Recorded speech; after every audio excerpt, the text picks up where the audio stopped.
Let's do some math right here, boys. That 15 grand I just got us, does that even make a dent? That was 0.001%. Bro, the vibe. Let me see. Debt collector here. Where's that 100 G's? Dude, what the hell? Why am I getting pressed like this? Where's the 100 grand? It's 100,000 years of clean water for people in need.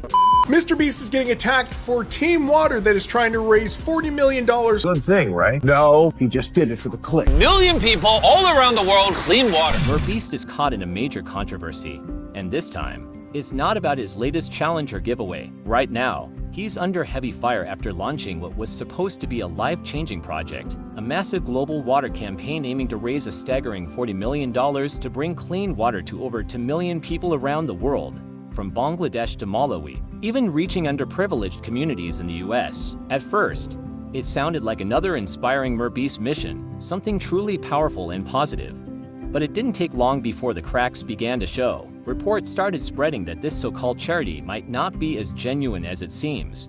Critics say the campaign feels more like a publicity stunt, a project built for viral clips and online clout rather than genuine change. Some viewers even claim that during live streams, his team pressured and humiliated donors on camera, turning heartfelt giving into an uncomfortable spectacle. But here's where things really blew up. Despite being one of the richest creators alive, with rumors constantly swirling that he's nearing billionaire status, MrBeast is still struggling to hit that $40 million target. So, what's really going on? Is this a bold marketing tactic, a manipulative money grab, or something even darker behind the scenes? Stay tuned, because what you're about to hear will leave you stunned. In this latest charity campaign, MrBeast teamed up with fellow YouTuber Mark Roberts, and together, the two kicked off an endless series of live streams, all aimed at pushing for donations in real time. But things quickly took a strange turn. They started calling other YouTubers directly, live on stream, putting them on the spot in front of thousands of viewers, pressuring them to donate money instantly. What was meant to be exciting quickly turned uncomfortable. Viewers called the move awkward, rushed, and even humiliating, turning what should have been an inspiring fundraiser into a kind of social pressure game. Then came the moment that sent shockwaves across the internet. During one live stream, MrBeast dismissed a $15,000 donation, calling it too low. He even broke down the math, explaining that it was just 0.001% of the $40 million goal. Fans couldn't believe what they were hearing. Who calls $15,000 nothing?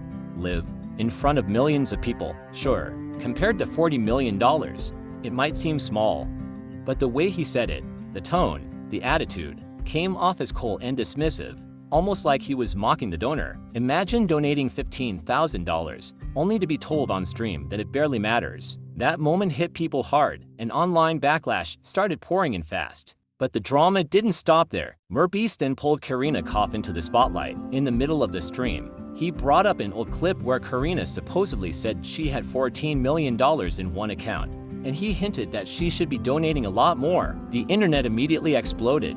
Was this charity? Or was he publicly shaming someone into giving more money? But here's the kicker. MrBeast was completely wrong. Karina had already clarified in a past video that the $14 million wasn't cash sitting in a bank.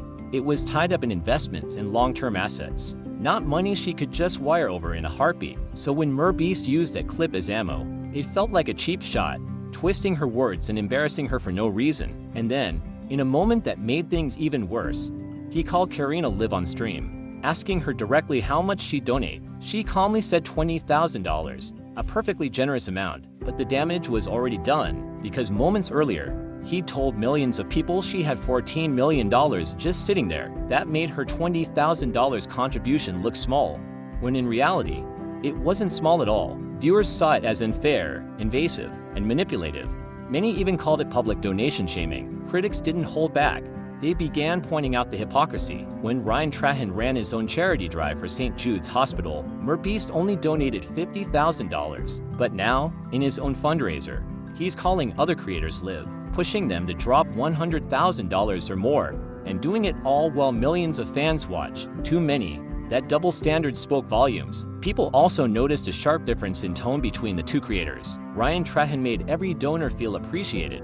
Whether someone gave $5 or $50,000, he treated each one with gratitude and respect. MrBeast, on the other hand, seemed focused on big donations and viral moments, turning giving into competition. For some, it looked like the campaign had lost its heart. Instead of celebrating generosity, It felt like he was measuring people's worth by the size of their donations. Then came another viral clip, this time involving Camila Rue and Sophie Rains. On stream, MrBeast asked Camila for Sophie's number, just so he could call her up and pressure her into donating live. And that's when people started saying it outright. This didn't feel like charity anymore. It felt like a high-pressure sales pitch disguised as generosity, rather than encouraging donations. He made comparisons like, "You make way more than them. You should give more." That's not motivation. That's manipulation. And for millions watching, it came across as flat-out disrespectful. Who wants to be guilt-tripped into donating money in front of a global audience? Things only got worse when MrBeast turned his attention to Los Polos. During the stream, he started pressing Los Polos about not dropping his promised $100,000 donation to the Team Water campaign. What could have been a light-hearted interaction turned into something tense and uncomfortable. Instead of encouragement, MrBeast's tone came off sharp and pushy, like he was interrogating him rather than inspiring him. The moment felt awkward, even humiliating, and the chat exploded, with viewers saying it no longer felt like charity. It felt like a public shaming session. Clips of the exchange went viral overnight, flooding X, formerly Twitter, and TikTok with debates. Some defended MrBeast, saying pressure is part of his challenge-based style. But the majority saw it differently. They felt the line between entertainment and exploitation had been crossed. Charity should never feel like coercion. And when someone as influential as MrBeast uses that platform to push people, it doesn't inspire generosity. It creates guilt. Now, the campaign has raised a lot of money. That much is true. But the way it's been done has left a bitter aftertaste for many longtime fans. What started as a mission to change lives now looks, to some, like a performance designed for clips, not compassion. The focus isn't on the communities getting clean water. It's on the biggest donors, viral reactions, and view count. The spirit of gratitude seems lost, replaced by competition and spectacle. And here's the irony everyone keeps pointing out. When Ryan Trahan hosted his fundraiser, MrBeast's own donation was $50,000. Now, he's demanding twice that from his peers. To critics, that says it all. So the question remains, is this campaign truly about changing lives? Or is it another viral stunt dressed as generosity? What do you think? Is MrBeast still the face of YouTube's positivity? Or has he crossed into something more performative? Let me know in the comments below. And don't forget to like, share, and subscribe, because this story is far from over, and you won't want to miss the next major update in the ongoing MrBeast controversy.